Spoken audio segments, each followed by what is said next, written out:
नमस्कार दोस्तों, अनुभव की सीढ़ी के सभी दर्शकों व श्रोताओं को मेरा प्यार भरा नमस्कार। दोस्तों, पुस्तक चर्चा के रूप में आज हम एक नई पुस्तक मन बोहेमियन की बात करने जा रहे हैं। यह एक कहानी संग्रह है जिसके लेखक राम नगीना मौर्य जी हैं। वर्ष 2021 में रश्मि प्रकाशन लखनऊ से प्रकाशित इस पुस्तक का मूल्य 180 रुपये मात्र है। इसमें लेखक की 14 कहानियाँ संग्रहित हैं। इससे पूर्व लेखक के आखिरी गेंद, आप कैमरे की निगाह में हैं, सॉफ्ट कॉर्नर तथा यात्रीगण कृपया ध्यान दें इत्यादि कहानी संग्रह प्रकाशित है। लेखक वर्तमान में उत्तर प्रदेश सचिवालय में विशेष सचिव के पद पर कार्यरत हैं। आपकी साहित्यिक सेवा के लिए आपको राज्य कर्मचारी साहित्य संस्थान उत्तर प्रदेश द्वारा विद्यानिवास मिश्र पुरस्कार, उत्तर प्रदेश हिंदी संस्थान द्वारा यशपाल पुरस्कार, नासिक महाराष्ट्र की अखिल हिंदी साहित्य सभा अहिसास द्वारा राष्ट्रीय हिंदी साहित्य सम्मान और साहित्य शिरोमणि सम्मान तथा लोकमत सम्मान इत्यादि प्रमुख सम्मान व पुरस्कार प्राप्त हैं। कहानी के संग्रह मन बोहेमियन की बात करते हैं, जिसकी में अपनी बात में लेखक ने अपनी रचना धर्मिता को रेखांकित करते हुए लिखा है कि कहानियाँ रचते समय कुछ कहानियाँ तो एक नज़र में मन मस्तिष्क में क्लिक कर गईं, तो कुछ के लिए जीवनानुभवों के ढेर सारे उतार चढ़ावों को याद करते बेशक उनमें से कुछ छूट भी गया होगा, कलमबद्ध करने वास्ते महीनों मंथन चलता रहा, लेकिन वाकई दिलचस्प थे, कुछ न कुछ सीखने के लिए प्रेरित करते थे, सो कहानियों की शक्ल में आ गए। इस संग्रह की कुछ कहानियों ने बहुत मेहनत करवाई, तो कुछ एक अपनी रौ में 2-3 बैठकी में ही पूरी हो गई। शायद जीवन है ही ऐसा। खैर, कहानियों की बात करते हैं। संग्रह की पहली कहानी गोद एक भावना प्रधान कहानी है। विभिन्न देश काल स्थित परिस्थितियों में हम सभी को किसी न किसी भावनात्मक सहारे की आवश्यकता महसूस होती है। तनाव भरे भागम भाग की जिंदगी में जीवन को लय में लाने के लिए जादुई झप्पी सा प्यार दुलार किसे नहीं चाहिए। इस कहानी में लेखक ने इसी महान स्थिति को समझने का प्रयास किया है। कहानी मदद एक जीवन के अनुभव की सटीक कहानी है। अगर आदमी को दर्द देता है तो आदमी ही आदमी की मदद करता है। बस समय रहते इसे समझने और चेतने की ज़रूरत है। कहानी हमें इसी प्रकार का संदेश देती है। हमारे आसपास बहुत सी घटनाएं घटती हैं जो दिखने में सामान्य होती हैं, लेकिन किसी और परिप्रेक्ष्य में विशिष्ट हो जाती हैं। इन्हीं घटना परिघटना और उससे उत्पन्न परिस्थितियों के मद्देनज़र कहानी भूल सुधार का ताना बाना बुना गया है। इस संग्रह में कहानी बोलते पत्थर में एक सजीव पत्थर की कल्पना के माध्यम से लेखक ने अपनी बात कहने का प्रयास किया है। दरअसल आज के युग में भले ही हम मशीनी हो रहे हों, लेकिन प्राणी मात्र के लिए भाव और संवेदना पक्ष सबसे महत्वपूर्ण होता है। कभी कभी तो हमें यह एहसास होता है कि निर्जीव जगत में भी संवेदनाएं मौजूद हैं, जैसे हवाओं की सरसराहट, पहाड़ियों की वादियों में गूंजती अद्भुत कर्णप्रिय ध्वनियाँ, हहराते झरने, बादलों की गड़गड़ाहट, कल कल बहती नदियाँ, समंदर में रह रहकर उठता ज्वार भाटा, सूनी घाटियों की निस्तब्धता, ये लयबद्ध संगीतमय स्वर लहरियाँ ही तो हैं जिससे हमें प्रकृति की गोद में परम आनंद, असीम सुकून का सा एहसास होता है। प्रकृति की इन सुमधुर अंतर्ध्वनियों का कौन प्रशंसक नहीं होता। कहानी बोलते पत्थर में इसी प्राकृतिक जीवन को जीवंत करने की कोशिश की गई है। संग्रह की कहानी मच्छर महात्म्य एक व्यंग रचना है जिसमें लेखक ने मच्छरों की आपसी बातचीत, इंसान और मच्छरों के बीच के सांप सीढ़ी के खेल को व्यंग्यात्मक लहजे में रेखांकित करने का प्रयास किया है। इस संग्रह की कहानी मन बोहेमियन बेहद खास कहानी है। लेखक अपनी बात में लिखते हैं कि जीवन में बौद्धिकता जरूरी है, लेकिन कभी कभी खिलंदड़पने, फक्कड़पने की भी अहमियत है। कहानी मन बोहेमियन में बहुत कुछ है, यह शायद कुछ भी नहीं। समस्या है तो समाधान भी है। जिंदगी में जहाँ एक तरफ दुख, निराशा, विसंगतियाँ, विषाद आदि पहलू हैं, तो दूसरी तरफ सुख, आशा, संगतियाँ, हर्ष के पल भी तो हैं। कभी किसी से प्रशंसा पाते हैं तो कभी किसी से आहत भी होते हैं। फिर जिंदगी भारी भरकम विचार विमर्शों के बजाय हल्के फुल्के बहुमूल्य क्षणों को जीने का बाइस भी है। चूँकि जीने का कोई बंधा बंधाया फार्मूला नहीं है, न कोई गोल्डन रूल, हम सभी इसे अपनी अपनी शर्तों पर जीते हैं। ये और बात है कि शर्तें तब भी लागू होती हैं। बहरहाल हम सभी के अंदर एक बच्चा भी है जिसे हर हाल में जिंदा रखना चाहिए। प्रायः लोगों को आभासी दुनिया से जुड़े रहना ही वास्तविकता लगती है, जबकि जिंदगी इस आभासी दुनिया से कुछ अलग होती है। कहानी गलतफहमी में इसी तथ्य का खुलासा करने की कोशिश की गई है। इस संग्रह की सभी कहानियाँ, चाहे दो फरियादी हो, भूल सुधार हो, गणपूर्ति का खेल हो, घड़ी, शगुन, गार्जियन, गलतफहमी, शिकार या 55 कहानियाँ, ये सभी कहानियाँ अपनी सी लगती हैं, क्योंकि इनके तथ्य को लेखक ने आम जीवन की जिंदगी से उठाया है। सहज भाषा और रवानगीपूर्ण कथन की शैली में ये कहानियाँ पाठक के मन में सीधे उतरती चली जाती हैं।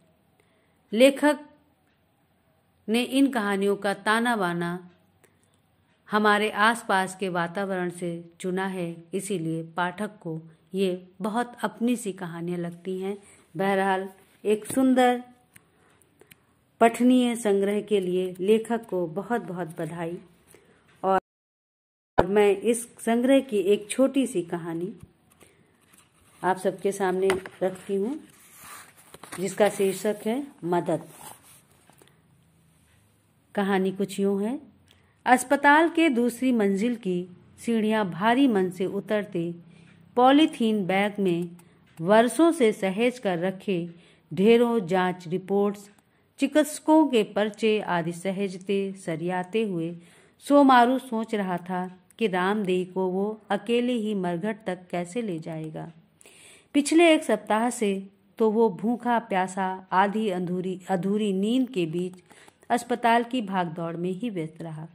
अब न आगे के खर्चे वास्ते जेब में पैसे ही बचे हैं और न हारी बीमारी में सहारा देने वाला शहर में कोई अपना ही है।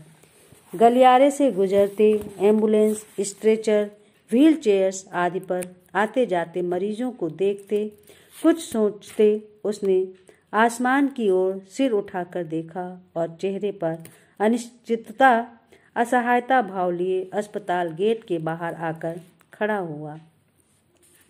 सड़क पर वाहनों के कान फोड़ू हॉर्न के बीच टेम्पो, रिक्शा आदि की रेलम ठेल मची हुई थी। कहाँ चलोगे दादा?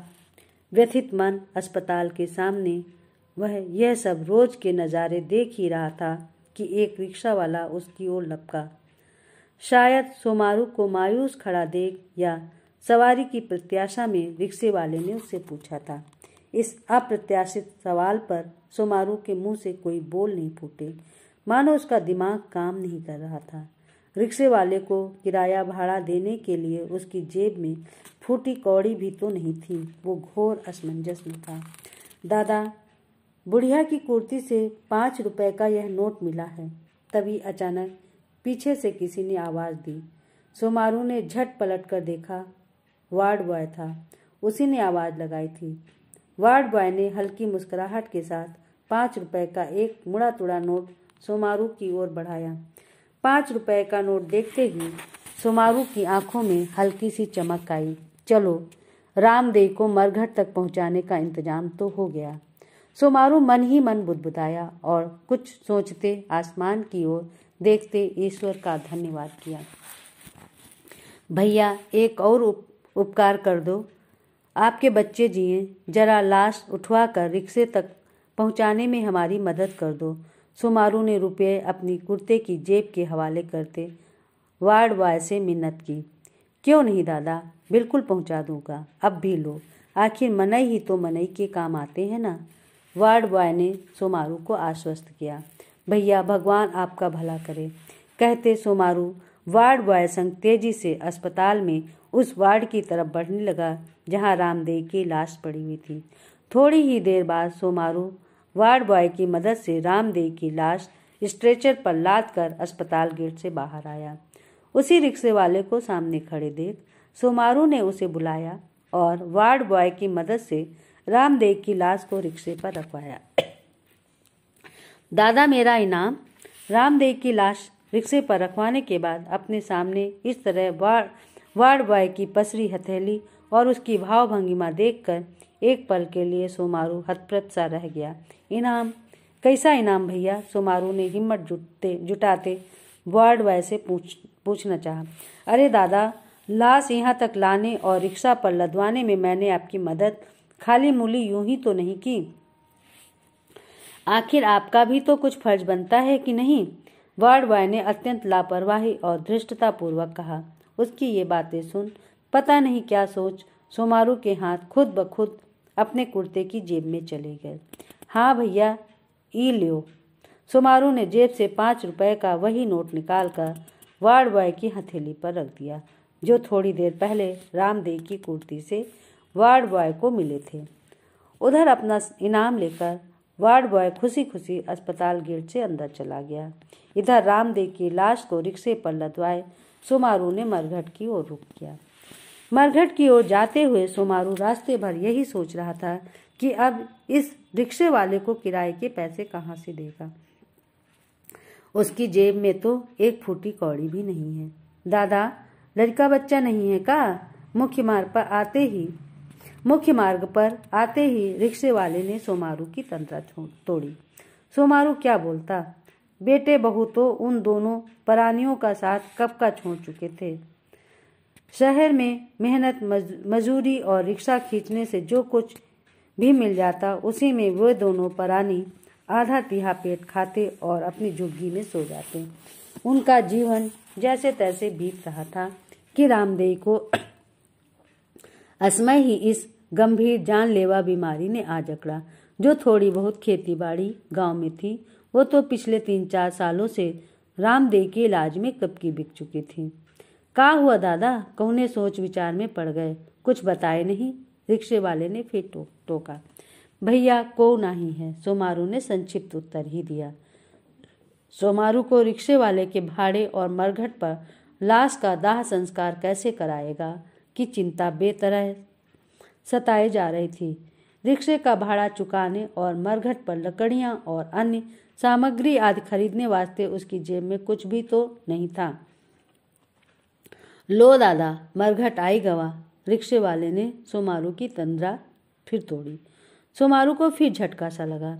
मरघट के बगल बनी एक झोपड़ी के नजदीक आकर उसने अपना रिक्शा रोकते हुए सोमारू से कहा, भैया, आपको किराया भाड़ा देवे खातिर अब हमारी जेब में एक पैसा भी नहीं है। ई बुढ़िया की बीमारी में सब कुछ खर्च हुई गवा। अब हमारी पास बस यह रिपोर्ट सपोर्ट और डॉक्टर साहब का पर्चा पत्तर ही बचा है। सोमारू ने कातर स्वर में अपने हाथ में पॉलीथीन बैग में में लिए ढेरों जांच रिपोर्ट्स वगैरह रिक्शे वाले को दिखाते लगभग गिड़गिड़ाते हुए कहा, कोनो बात नहीं दादा, आखिर आदमी ही तो आदमी के काम आता है ना। हमें तुमसे किराया भाड़ा नहीं चाहिए। अच्छा अब आओ, हाथ बढ़ाओ, लाश उतरवाने में हमारी मदद करो। रिक्शे वाले की इन बातों ने मानो सोमारू के शरीर में जादू सा असर किया। सोमारू के मन मस्तिष्क में पिछले लगभग घंटे भर से जो ऊहापोह चल रहा था उसे एक झटके में ही रिक्शे वाले ने दूर कर दिया था। दादा, ये तो जिंदगी है, लगा ही रहता है। ये सब तो हिया का हर तीसरे चौथे दिन का किस्सा है।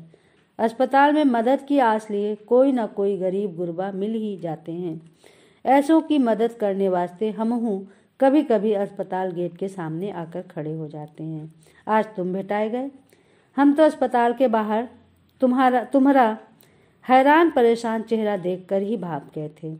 भैया, आप तो बहुत दयावान हो, आपके बच्चे जिए। दादा, हमहू अकेले ही हैं, हमरा भी नाम लेवा को नहीं। दिन भर रिक्शा चलाते हैं, नून तेल मसाला सब यही रिक्शे में सीट के नीचे रखा रहता है। शाम को एक दिन का राशन पानी खरीदा, फुटपाथ पर 4-6 ईंटें जोड़ते पका खाकर बाकी साथियों संग भजन कीर्तन करते खुले आसमान के नीचे चादर तान कर सो गए। हे। लाश उतरवाते बातों बातों में रिक्शे वाला इतनी आसानी से ये सब बातें कह गया मानो इस चकाचौंध भरी दुनिया की कड़वी सच्चाइयों का उसे भरपूर अंदाजा हो। भैया, आज तो आप ही हमरे लिए भगवान हो, नहीं तो यहाँ शहर में हम में कौन जानता है। सोमारू ने रिक्शे वाले की तरफ अश्रुपूर्ण नेत्रों से देखते कहा। परंतु सोमारू की मुश्किलों का तो अभी भी अंत नहीं हुआ था। रामदेव के दाह संस्कार वास्ते लकड़ियां और अन्य सामग्रियां आदि खरीदने के लिए भी तो पैसे चाहिए। कहाँ से लाएगा वो इतने पैसे? फिर यहाँ घाट पर उसकी मदद करेगा भी कौन? बेटा, ये लाश वहाँ घाट किनारे जो लकड़ियां की चिता सजी है उसके ऊपर रखवाओ। सोमारू अभी विचारों के अंतर्द्वंद में ऊब चूब हो ही रहा था कि पीछे से किसी की धीर गंभीर आवाज सुनाई दी। उसने पीछे पलट कर देखा। सन जैसे सफेद लंबी दाढ़ी मूछों में, सिर पर गमछा बांधे, गेरुआ वस्त्र धारण किए, पैरों में खड़ाऊ पहने एक लगभग 75-80 बरस की उम्र वाले बाबा जी खड़े थे। बाबा, हम बहुते परेशान हैं। दाह संस्कार खातिर हमरे पल्ले 1 रुपया नहीं है।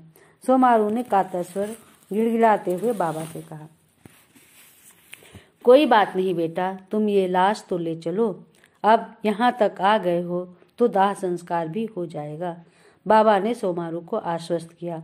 बाबा की ओर आश्चर्यपूर्वक देखते उनके आदेश पर स्वचालित यंत्र की भांति सोमारू ने रिक्शे वाले की मदद से रामदेव की लाश सामने घाट किनारे सजाई गई लकड़ियों की चिता पर रखवाया और बाबा की मदद से रामदेव की लाश का अंतिम संस्कार संपन्न कराने में जुट गया। रामदेव का दाह संस्कार संपन्न कराकर सोमारू जब बाबा की झोपड़ी के पास वापस लौटा तो वहां रिक्शा वाला दिखाई नहीं दिया। वो शायद जा चुका था। सोमारू ने मन ही मन उस रिक्शे वाले का धन्यवाद किया। बाबा, आप क्या यहीं इसी तरह सबकी मदद करते हैं? सोमारू ने झोपड़ी में प्रवेश करते हुए बाबा से पूछा। अब क्या करे बच्चा, महीना 15 कोई ना कोई तुम्हारी तरह विपत्ति का मारा या कभी कभार लावारिस लाशें भी आ जाती हैं तो उनका दाह संस्कार उचित रीति रिवाज से करवाने में उन लोगों की यथासंभव मदद कर देता हूँ। आखिर इंसान ही तो इंसान के काम आता है ना। फिर मेरा कौन है इस दुनिया में? आगे पीछे कोई नहीं, हमारा कोई खर्चा वर्चा भी नहीं। बहुत से उपकारी लोग हैं जो दान दक्षिणा लकड़ियाँ आदि सामान दे जाते हैं। उसी से मेरा और तुम्हारे जैसे मदद की आस वालों की भी सहायता हो जाती है। देखा जाए तो हम सब सिर्फ माध्यम हैं, करने वाला तो कोई और है। ये दुनिया ऐसे ही चलती है। बाबा ने दार्शनिक अंदाज में समझाते सोमारू की आशंका का समाधान किया। सोमारू को पूरे दिन का अनुभव बेचैन किए जा रहा था। वो वार्ड बॉय, फिर वो रिक्शे वाला, उसके बाद मरघट पर मिले ये बाबा। थके मन से मरघट से वापस लौटते हुए वो सोच रहा था कि अब कहाँ जाएं, किसके पास जाएं, क्या उस झोपड़ी में जहाँ रामदेव की याद कचोटी की, या अपने गांव। लेकिन वहाँ भी अब क्या बचा है, कौन है, किसके पास जाऊं। कुछ दूर चलते चलते सोमारू अचानक रुका। उसने कुछ सोचा और निश्चय किया, फिर पीछे मुड़ा और निश्चित कदमों से मरघट की तरफ वापस चल पड़ा। बाबा, हम भी यहीं आपके पास रहना चाहते हैं। सोमारू ने झोपड़ी में प्रवेश करते सामने तख्त पर बैठे बाबा जी से चिरौरी की। क्यों भाई, तुम्हारे घर में और कोई नहीं है क्या? बाबा ने पूछा।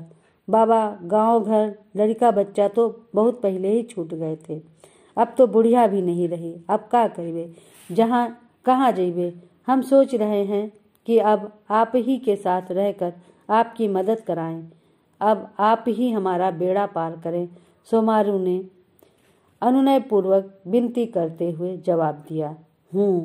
बाबा ने हुकारी भरते सिर हिला दिया। दोस्तों, कहानी आपको आशा है पसंद आई होगी। अपनी राय हमें अवश्य दें।